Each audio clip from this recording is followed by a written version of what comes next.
amendment number 1 at the desk. The clerk will designate the amendment. Amendment number 1, printed in House Report number 111-570, offered by Mr. Holt of New Jersey. Pursuant to House Resolution 1559, the gentleman from New Jersey, Mr. Holt, and a member opposed each will control 5 minutes. The chair recognizes the gentleman from New Jersey. Madam Chair, I want to thank the Rules Committee for making this amendment in order and for the strong support and encouragement I've received in this effort from the chairman of the Military Construction and Veteran Affairs Subcommittee.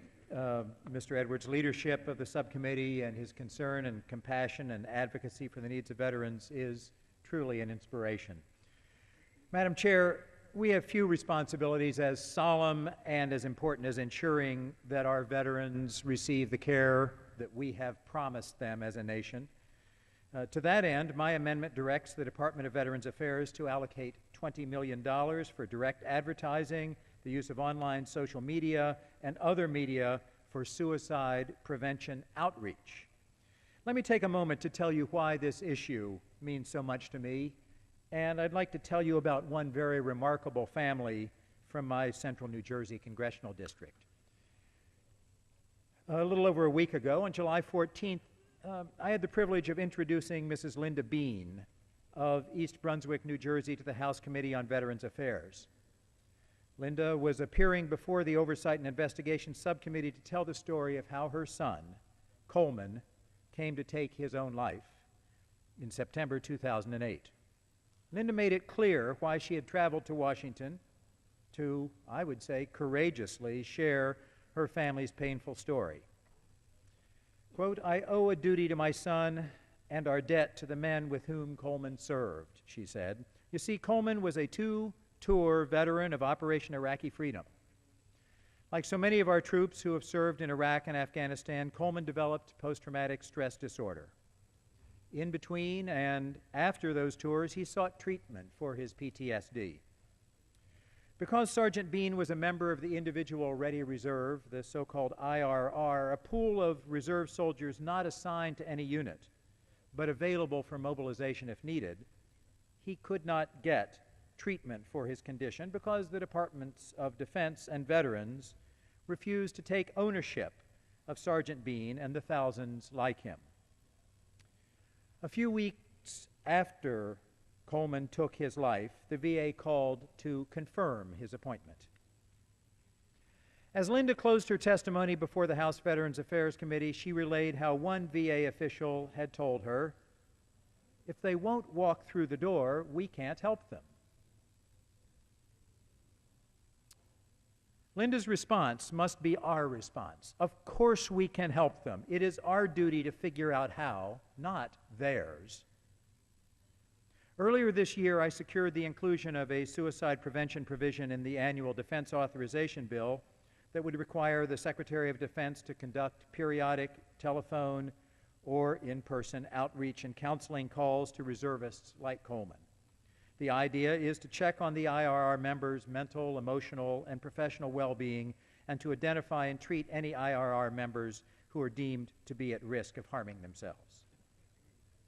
Because the other body has thus far failed to act on the fiscal year 2011 authorization, I've sent a letter to Secretaries Gates and Shinseki asking that they take whatever administrative action is necessary to reach out and monitor this very large pool of at-risk reservists. I've also asked that they meet with Greg and Linda Bean and explain in detail what those departments intend to do to prevent other Iraq and Afghanistan war veterans from suffering Coleman's fate. Our commitment to reducing suicides among our veterans must be comprehensive and unwavering.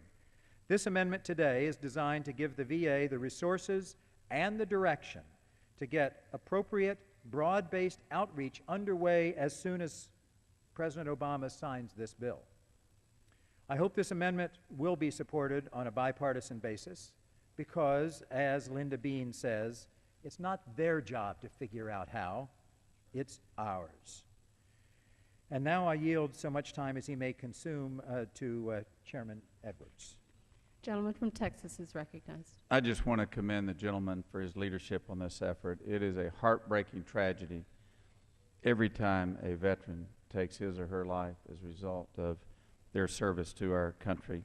And I look forward to working with the gentleman and with Mr. Crenshaw and Mr. Wamp as we go to conference committee to see that we do more than everything that has already been done to see that we stop and prevent suicides from occurring. If we save one life, then the gentleman's and our service here in Congress will have been time well served. I thank the gentleman. And in closing, I would say The gentleman's time has expired. there are tens of thousands of people The who will be helped. gentleman's time has expired. I thank the Speaker.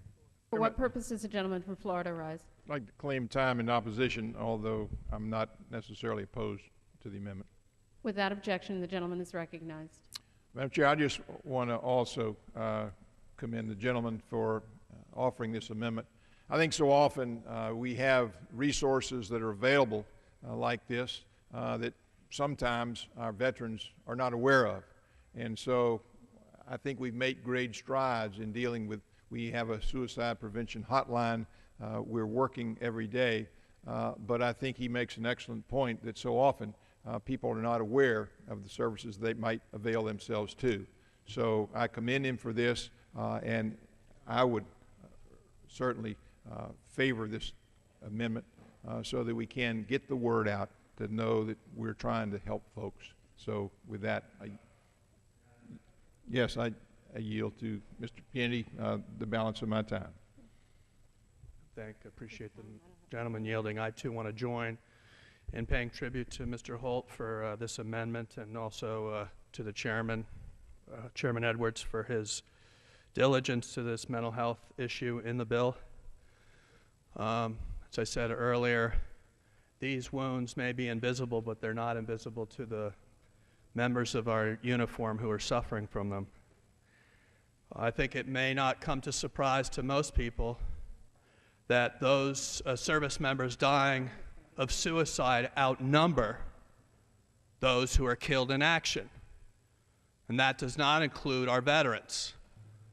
It wasn't until this defense bill that we just passed that we included a provision that the President of the United States would actually send a letter of condolence to the family of those who had taken their life in the field.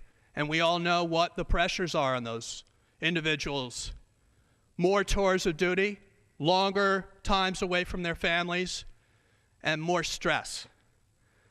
The fact of the matter is, I think that this work that you're doing, Rush, is to be commended. And I think it's also important for everyone to note that this historic health bill that we just passed will encompass 72% of all veterans will get their care thanks to this Congress's work to include mental health parity in the health care reform bill that was just passed.